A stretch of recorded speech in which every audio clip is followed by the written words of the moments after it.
bonjour, je reviens vous voir pour vous reparler de mon projet Je touche le fond. La dernière vidéo était récente, mais je vous avais dit que j'avais une teinte qui était imminente et effectivement, bon bah ça y est, j'ai touché le fond. Alors je vous raconte, pour ceux qui débarquent, mon projet Je touche le fond, le but c'est de toucher le fond sur une teinte, sur maximum de palettes dans l'année. J'ai 6 palettes à la fois en rotation, donc 6 teintes en rotation. Dès que j'ai touché le fond sur une teinte, je change, j'en prends une nouvelle. Jusqu'à présent, donc je vous ai fait une vidéo il n'y a pas très longtemps, il y a genre 2 semaines peut-être. C'était seulement ma 3e teinte où je touchais le fond, donc cette année ça va pas hyper vite. Si ça vous intéresse, je vous la remettrai là. C'est pas un gros succès pour l'instant, mais c'est pas grave. Et là, donc, j'ai touché le fond le 1er juillet. On est aujourd'hui le 11, donc c'était il y a un petit moment déjà. Et donc, du coup, il est temps pour moi de changer cette teinte et de vous montrer. Je pourrais faire une vidéo tous les mois de ce projet-là, mais si c'est pour vous dire que j'ai rien à vous dire, je vois pas trop l'intérêt. Donc parfois il se passe très très longtemps entre 2 vidéos, parfois c'est juste quelques jours ou 2-3 semaines, mais je préfère comme ça parce que sinon je trouve pas ça hyper intéressant. Alors on y va, on refait un récapitulatif déjà de celles qui restent. J'ai toujours ma Vice 4 d'Urban Decay, je crois pas que je l'ai utilisée depuis la dernière vidéo. En tout je l'ai utilisée 27 fois, c'est la teinte Robbery. Donc du coup si vous avez vu la dernière vidéo, bon bah rien de neuf. Hein. On a toujours un léger creux, pas grand chose.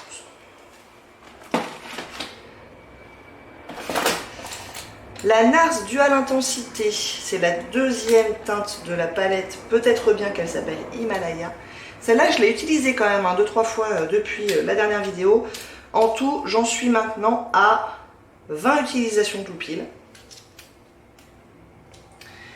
Et c'est cette teinte là, et elle aussi, on commence à voir un creux qui commence à être pas complètement ridicule. À mon avis, ce sera la prochaine teinte à toucher le fond, mais ce sera pas pour tout de suite. Parce que quand même, il y a un petit creux, mais bon, on n'y est pas, on n'y est pas du tout. À mon avis, la prochaine vidéo, pour le coup, sera dans très longtemps.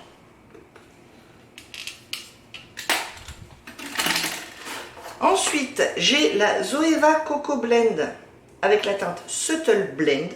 Je l'ai peut-être utilisée une fois, je suis même pas sûre, depuis la dernière vidéo. Et en tout, j'en suis à 18 utilisations. Et alors, pour le coup, c'est encore pire.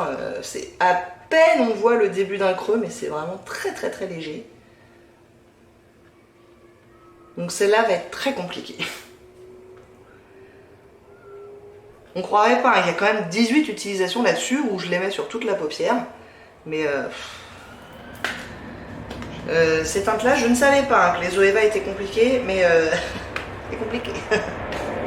Après, tant mieux, on en a pour notre argent. On va pas se plaindre. Ensuite, j'ai la Morphe Jacqueline Hill et c'est la teinte Butter. Celle-là aussi, je l'ai utilisée quelques fois puisque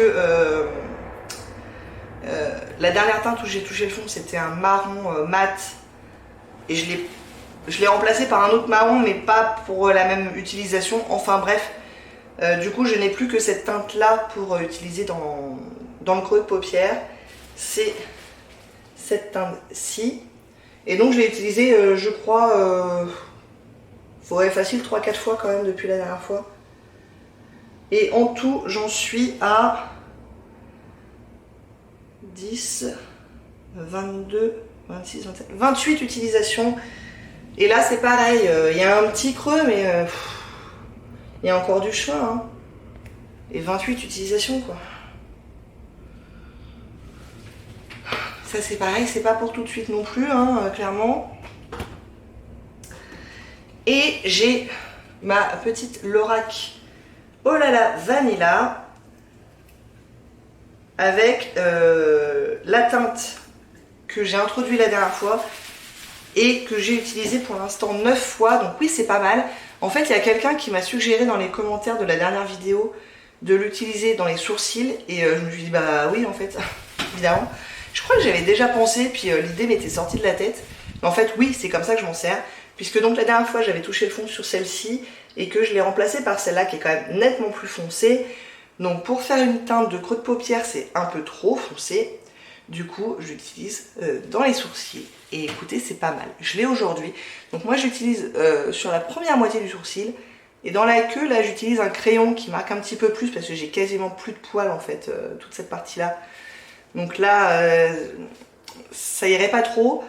Mais en tout cas, sur la première moitié, bah franchement, ça se passe bien. Ça se passe bien. Alors, est-ce que si je devais absolument choisir entre une poudre et un crayon ou une pommade pour les sourcils, je pense que je préférerais quand même le crayon et la pommade. Mais dans le cadre où j'ai une teinte où je veux absolument toucher le fond et que ça se passe plutôt pas trop mal dans les sourcils, je vais continuer. Je vais continuer comme ça.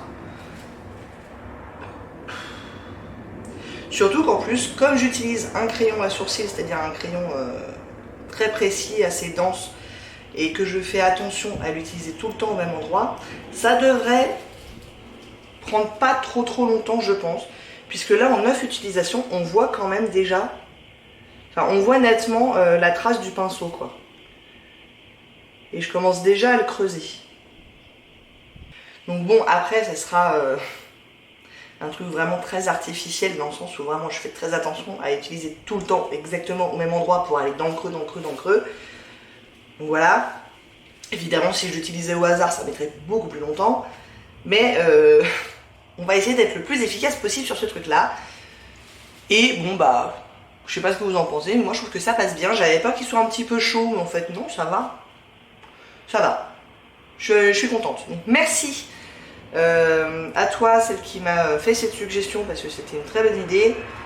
Et du coup, je fais comme ça.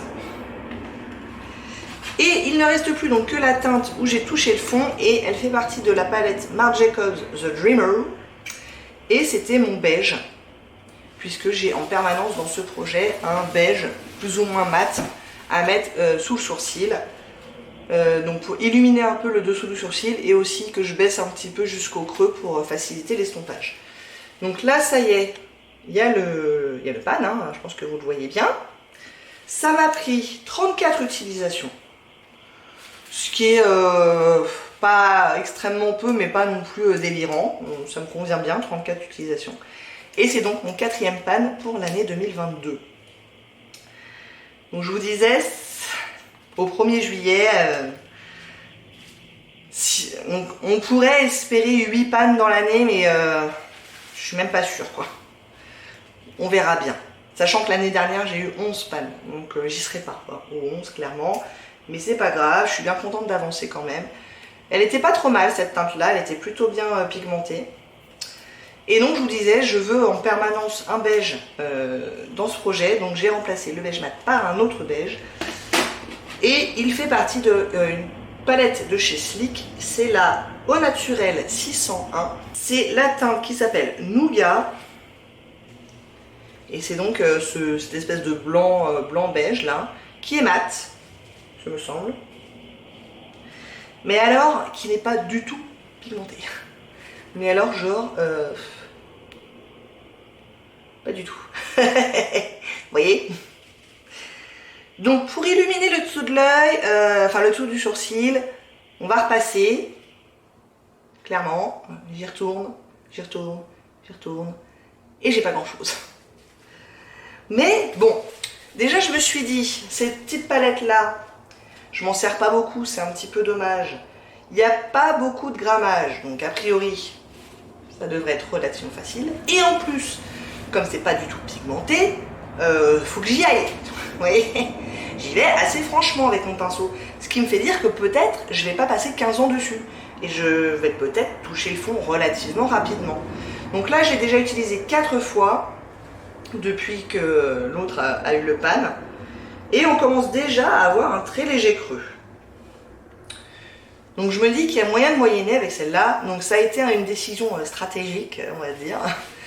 Donc pas pour le bénéfice de mon maquillage, parce que clairement il se passe pas grand chose, mais pour le bénéfice de ce projet-là, où je me dis il y a moyen de toucher le fond dans pas trop longtemps. Donc voilà ma nouvelle teinte de chez Sleek.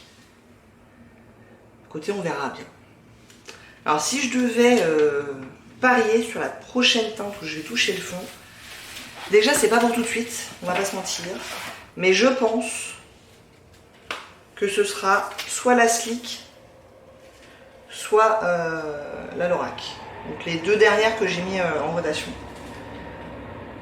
Mais déjà en plus là je pars 15 jours en vacances et je les prends pas du tout, ces teintes-là. Donc elles n'auront pas du tout d'utilisation avant le mois d'août. Donc vous voyez que faut rien espérer sur ce projet-là avant, je pense, peut-être la fin du mois d'août. Si je me maquille pas mal au mois d'août, mais si je me maquille pas beaucoup, ça sera peut-être plutôt genre mi-septembre, fin septembre. Bon bref, on verra, mais à mon avis, ça sera sûrement une de ces deux-là.